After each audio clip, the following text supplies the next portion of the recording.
Welcome, foolish mortals. What's up, everybody? It's Hammy the Boy, and today I'm getting a little tipsy off of Witch's Brew because it's close to Halloween, and I figured why not. So, everybody watching, happy Halloween. Today, I want to talk to you guys a little bit about how my path to success is moving forward, how I'm advancing, and the lessons that I've been learning lately. I just want to share those with you guys, and if you stick around to the end, I'll let you know what movies I'm going to be watching in preparation for Halloween. So before we get into the meat of the story, it would really help out my channel a lot if you guys would hit that like button so that other people just like you can find my channel as well. It's pretty difficult to be vulnerable on YouTube, but what I've found is that the videos that are vulnerable are the most helpful to me, so I figured, you know, if I could be vulnerable to you guys, maybe this will help you in your own path to success. So lately I've been thinking a lot about the kind of company that I want to build, the kind of, you know, what is it that I want to do? What do I want this company to be? It's not as easy as one might think. You think you have a really, really good idea, and then when you try to map it all out and put it on paper, it might not translate as well as you'd hoped. So as I've been trying to translate my vision into a business plan, you know, I've been trying to come up with ideas. Okay, this is my vision. How do I make this an actual business? This is what I want to happen. How do I actually make it happen? Obviously, my greatest passion is with movies and writing stories, and you know, this has been a passion all of my life. When I tried to translate my vision of storytelling into a business, I came up with, oh, okay, I should probably make a production company. But I learned something this week. I learned a lesson that was very, very valuable to me. So as I was thinking about making a production company, I'd done, you know, some research into it, what kind of goes into making a production company. And as I was doing this, it kind of made sense. It didn't fully make sense, so I just needed to make sense of it. And I figured the only way that I could really make sense of how to translate my vision into a production company would be to get some experience. So I found this post on Facebook, somebody talking about how they really needed a production assistant, somebody to come and help out just for the day, and they'd get a little bit of pay and a little bit of experience. And so I figured, yeah, sure, why not? I grabbed the guy's attention by telling him, hey, like, I'll work for free. He was interested in that. So there weren't a lot of details on what was going on. I'm pretty sure the guy who hired me didn't even really know what was going on. Once we got there, we realized that it was more or less just a commercial for Xfinity. I honestly had no idea what I was doing. I know what a production assistant does, but I don't necessarily know all the lingo in the film production world. If they needed a piece of equipment, they would call on me to run and grab it and bring it back. It wasn't anything super fancy, but it was exciting to be out there and to kind of see how a production company works and what a production company does. Also, while I was there, I met a ton of really awesome people. I got to know them. I was able to meet the sound guy, who was a really cool guy. We talked a lot, and he told me all about basically what he does, kind of different projects that he's been working on. I was able to meet with other people there who were working with different types of equipment that I'd never seen before, or you know, things that I had seen before but had never really understood how they worked. All in all, it was a fun experience. It was good to get out there and get to know what a production company really does. Though I had researched a production company, I knew the essentials of what a production company was. It never really clicked in my brain what it was until I had the experience of being out there and actually doing the things that a production company does. I got to see them at work. I got to witness all this stuff. I got to feel what it's like to work on a production company. I learned that their vision doesn't quite align with mine. You know, I wanted to build a production company. I felt like that best translated my vision into a company. I was wrong. I was able to learn that you know, okay, I don't want to make a production company. That's not what I want to do. Me going into that field of work wouldn't make any sense. You know, I'm more of a creative. I want to tell stories. Yes, I want to make movies and I want to use all that equipment, but I don't really know the first thing about any of that equipment. And I don't really want to waste my time learning about that equipment when there are plenty of people who make it their life's work, their life's passion to learn about those things. That experience helped me out of this rut where I was like, man, I really want to build this production company. Where do I go with it? I'm still trying to figure out where my company should go, what it should be, what it needs to be in order to make my vision a reality. This experience working with this production company taught me more than any of the research that I had done. And I don't want to discredit research, because obviously research is so important. It's so important to do research, but once you've done enough research, it's important to get out there and get those XP points.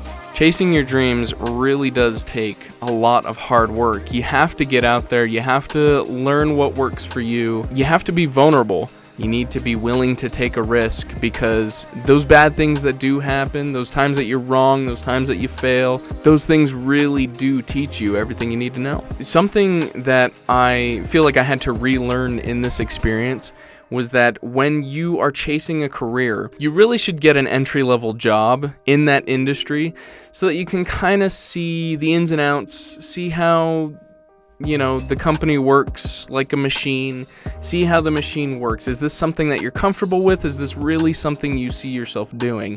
If you want to be a teacher, go be like a teacher's assistant or a paraprofessional. If you want to work in the medical field, go be a housekeeper somewhere in the hospital. You have to go out there, you have to experience it, you have to fail, you have to grow from that failure, grow from those experiences. You can learn how this industry is run, and if you really see yourself in that industry, and you can make the decision from there. Oh, this is something I don't really see myself doing, or this doesn't really pan out the way that I thought it would.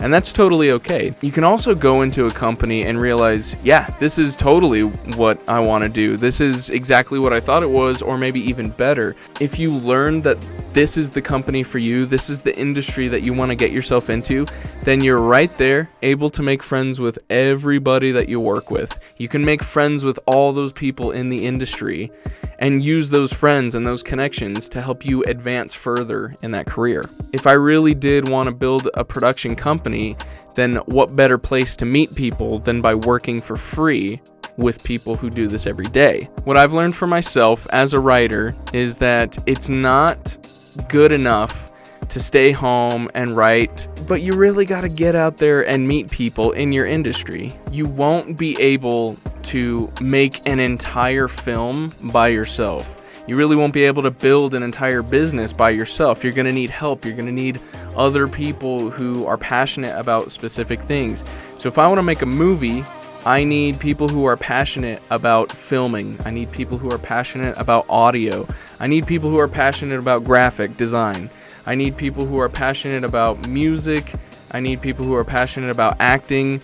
I can't do it all by myself. I can't do all that stuff by myself. I need other people. So it's really important to get out there and meet those other people who are interested in the same industry that you are, but just in different roles. If you're building a company that makes a product and sells it, you want to become friends with people who are going to help you make your business into a reality. You're going to want to become friends with people who are passionate about distribution. You're going to want to become friends with people who are passionate about marketing, about accounting and finances. You're going to want to become friends with all these other people who are passionate about these jobs, because you can't do everything. You have to delegate those jobs out to people. And I feel like that's what I've learned the most. I've got some big ideas, some big ambitions and big projects that I'm working on, but I can't make those come to life without the help of other people. You really want to ask yourself, what's the vision that you see? How do you want to add to other people's lives? How do you want to change other people's lives? So, like I've said before, if you guys are on your own path to success, please let me know how it's going. I'm very curious. Because we all kind of hit failures from time to time, and I also learn from your guys' experiences as well. So, as promised, here are 3 movies that I'm most excited for in preparation for the Halloween season. One of them is Ichabod Crane. This movie is a double movie with Mr. Toad, the adventures of Mr. Toad and Ichabod Crane are one movie. If you go ahead and just skip Mr. Toad, because we don't need any Mr. Toad, we just want Ichabod Crane. It's one of my favorite movies. It's only a half an hour long, Bing Crosby plays the voice for pretty much every character in it. It's just a good story. It's really awesome. It really gets you into the mood for Halloween. I do watch that movie every Halloween, but the movie I'm most excited for in preparation for Halloween is Sleepy Hollow. I haven't seen it yet, but it's got Johnny Depp in it. It's got Christopher Walken in it. It's got a bunch of really good actors in it. I've yet to see it, but it's based off of the same story, the Ichabod Crane story. The second movie that I always watch in preparation for Halloween is Nightmare Before Christmas. I know there's controversy on this, and if you've listened to the podcast, I've touched on this before.